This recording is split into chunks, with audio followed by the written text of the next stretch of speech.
Assalamualaikum warahmatullahi wabarakatuh.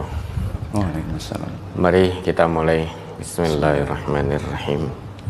Baik, Ustadz Ghazali, mari kita lanjutkan menjawab pertanyaan-pertanyaan terkait dengan puasa ini. Ya, masih ada beberapa pertanyaan yang terkait dengan puasa, tentang jasa penukaran uang. Saya membuka jasa penukaran uang baru untuk lebaran.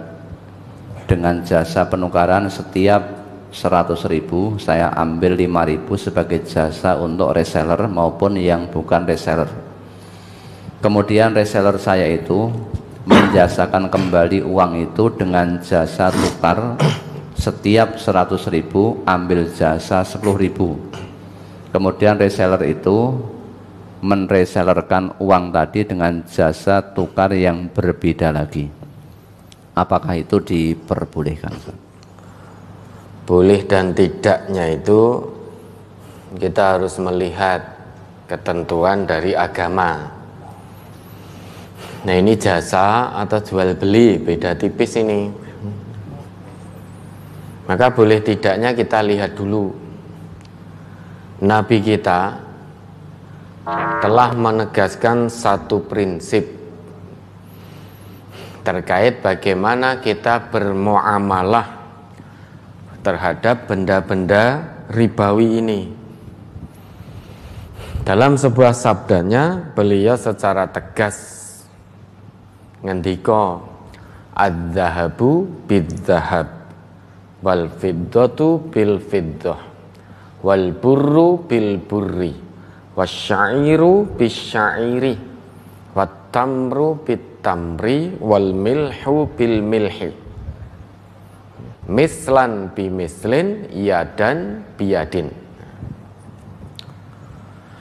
Jadi terkait dengan benda-benda ribawi ini yang disebutkan oleh Nabi itu, maka ada dua syarat yang harus dipenuhi.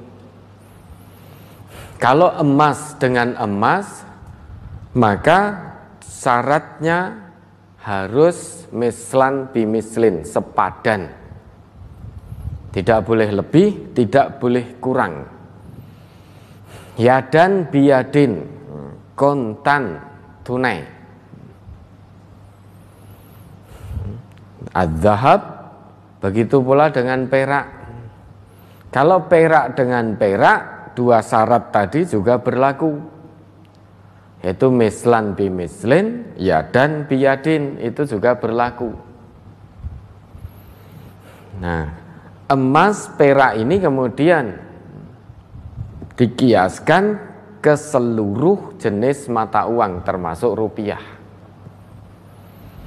Maka rupiah ini juga termasuk benda-benda ribawi. Kalau rupiah tukar dengan rupiah, maka harus sepadan. Harus sepadan, mislan bimislin.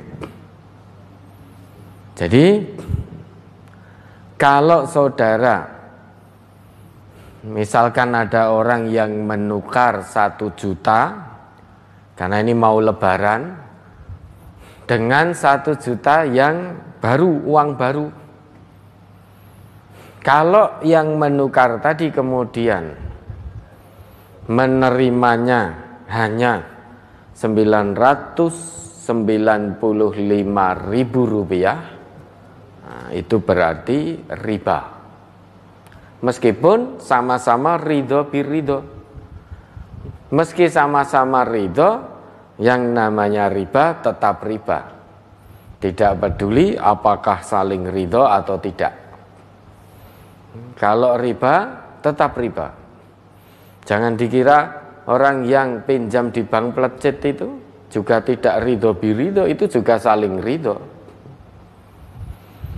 Nah, makanya kalau saudara penyedia jasa tersebut 1 juta, maka serahkan. Nah, ada serah terimanya sama persis 1 juta.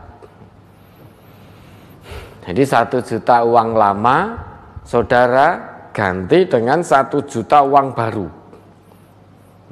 Akad pertama selesai dulu.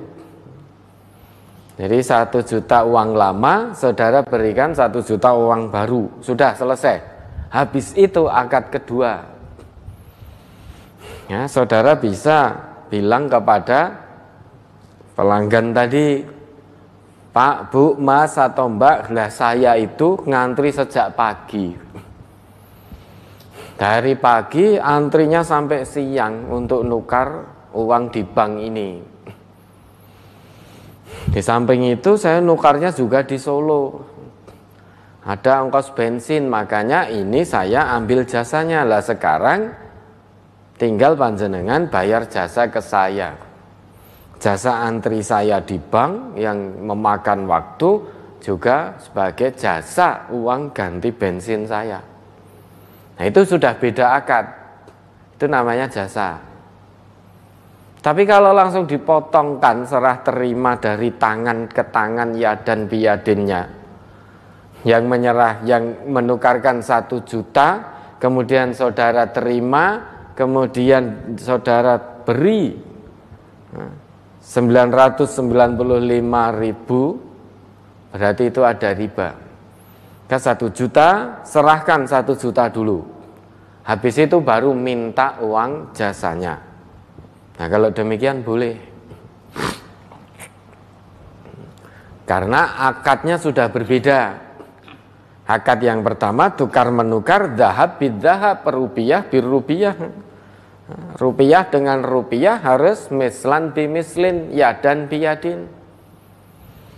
Sepadan dan dari tangan ke tangan. Artinya kalau yang tukar uang lamanya 1 juta, jenengan beri uang baru pecahan, itu juga harus sejumlah 1 juta. Yadan biyadinnya terima dulu. Nah sesudah itu saudara bisa meminta uang jasa. Nah, uang jasa, jasa panjenengan atau saudara tadi antri nukar di bank, kemudian juga jasa ongkosnya. Lah itu baru boleh, tidak riba. Tapi kalau langsung cul-culan begitu, langsung potong, lah itu ada ribanya. Ya, ada lagi.